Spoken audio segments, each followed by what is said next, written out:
Secret ರೂಮ್ಗೆ ಕಳಿಸೋರ್ನ ಹೆಂಗಿರ್ಬೇಕಂದ್ರೆ ಗಿಲ್ಲಿ, ರಜತ್, ಚೈತ್ರ, ಅಶ್ವಿನಿ ಅವ್ರ ತರ ಇರ್ಬೇಕು. ಬಿಗ್ ಬಾಸ್ ಅಲ್ಲಿ ಈ ವಾರ ಯಾರು ಎಲಿಮಿನೇಟ್ ಆಗಿ ಆಚೆ ಬರಲಿಲ್ಲ.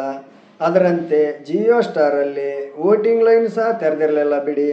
ಆದರೆ ನಿನ್ನೆ ಸಂಡೇ ಎಪಿಸೋಡ್ ಅಲ್ಲಿ ರಕ್ಷಿತನ ಮತ್ತು ಧ್ರುವಂತನ ಸೀಕ್ರೆಟ್ ರೂಮ್ಗೆ ಕಳಿಸ್ತಾರೆ ಬಿಗ್ ಬಾಸ್. ನೀವು ಸಹ ನೋಡಿರ್ಬೋದು ಅನ್ಕೊಂತೀನಿ. ಇವತ್ತು ಸೋಮವಾರದ ಬೆಳಗ್ಗೆ ಸಹ ಅದೇ ಪ್ರೋಮೋ ಬಿಟ್ಟಿದ್ದಾರೆ.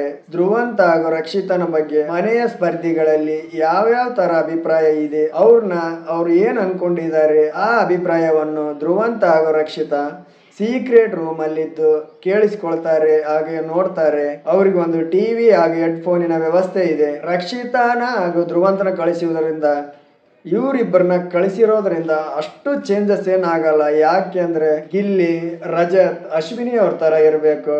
ಮನೆಯ ಸ್ಪರ್ಧಿಗಳು ನಮ್ಮ ಬಗ್ಗೆ ಏನ್ ಹೇಳ್ತಾರೆ ಅದ್ರ ಡಬಲ್ ಹೇಳ್ತೀವಿ. ಆ ಸ್ಪರ್ಧಿಗಳಲ್ಲಿ ನಮ್ಮ ಮೇಲೆ ಯಾವ್ಯಾವ ತರ ಅಭಿಪ್ರಾಯ ಇದೆ ಅಂತೇಳಿ ನೋಡಿ ಕೇಳಿ ವಾಪಸ್ ಹೋದ್ಮೇಲೆ ಡಬಲ್ ಕೊಡ್ತೀನಿ.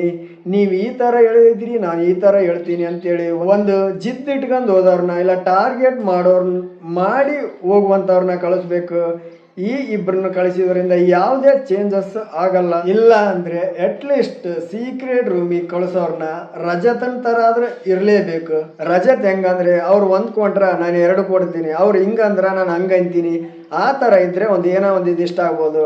ಆದ್ರೆ ಇವ್ರಿಬ್ಬರನ್ನು ಕಳಿಸಿದ್ದು ಬಿಗ್ ಬಾಸ್ ಅಲ್ಲಿ ಸೀಕ್ರೆಟ್ ರೂಮ್ ಇಂದ ಏನು ಚೇಂಜಸ್ ಆಗಲ್ಲ ಅಂತ ನನ್ನ ಅನಿಸಿಕೆ. ಯಾಕಂದ್ರೆ ಇವರು ಮನೆಯವ್ರ ಅಭಿಪ್ರಾಯ ಕೇಳೋ ಬದಲು ಎಲ್ಲಿ ರಕ್ಷಿತಾ ಮತ್ತು ಧ್ರುವಂತ ತಾವೇ ಕಿತ್ತಾಡ್ತಾರೋ ಅಂತ ಪ್ರೋಮೋದಲ್ಲಿ ಅನಿಸ್ತದ. ಮೊದಲೇ ಹಿಂದಿನ ಎಪಿಸೋಡ್ಗಳಲ್ಲಿ ನೋಡಿದ್ರಿ ನೀವು, ಅಣ್ಣ ತಂಗಿ ಅಂತ ಸ್ಟಾರ್ಟ್ ಆದ್ದು ಈಗ ಬಂದು ಅಣ್ಣ ತಂಗಿ ವೈರಿಗಳಾಗಿ ನಿಂತಾರ.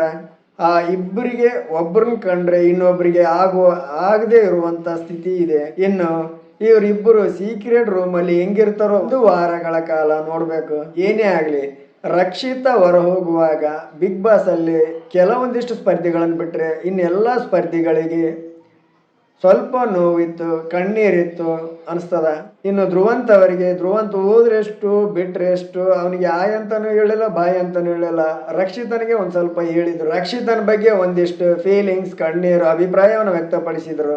ಇನ್ನು ಸೀಕ್ರೆಟ್ ರೂಮ್ ಅಲ್ಲಿರುವಂತ ಧ್ರುವಂತ ಹಾಗೂ ರಕ್ಷಿತಾ ಅವರು, ಧ್ರುವಂತ ಹೇಳ್ತಾ ಇದ್ದಾನೆ ರಕ್ಷಿತಾ ಅವ್ರಿ, ನೀವು ಮೊದಲಿಂದ ಹೆಂಗ್ ಆಡ್ಕೊಂಡು ಬಂದಿರಿ, ನೀವೆಲ್ಲ ಹೆಂಗಾದ್ರಿ ಅಂತೆಲ್ಲ ನನಗೆ ಗೊತ್ತದ ಅಂತೇಳಿ ಅವ್ರವ್ರೇ ಒಳಗಡೆ ಸಣ್ಣ ಮಾತಿನಲ್ಲಿ ಮಾಡ್ತಾ ಇದ್ದಾರೆ. ಆದ್ರಂತೆ ರಕ್ಷಿತಾ, ನಾನು ಈ ಸೀಕ್ರೆಟ್ ರೂಮಲ್ಲಿ ಇವ್ರ ಜೊತೆ ಹೆಂಗಿರ್ಬೇಕು ಅಂತೇಳಿ ಅನ್ಕೊಳ್ತಾ ಇದ್ದಾಳೆ. ಕಾದು ನೋಡ್ಬೇಕು ಸೀಕ್ರೆಟ್ ರೂಮಲ್ಲಿ ಇವರಿಬ್ರು ಹೆಂಗಿರ್ತಾರ ಅಂತೇಳಿ. ಬಿಗ್ ಬಾಸ್ ಅಂತ ಸರಿಯಾಗಿ ಆಯ್ಕೆ ಮಾಡಿ ಕಳಿಸ್ಯಾನ.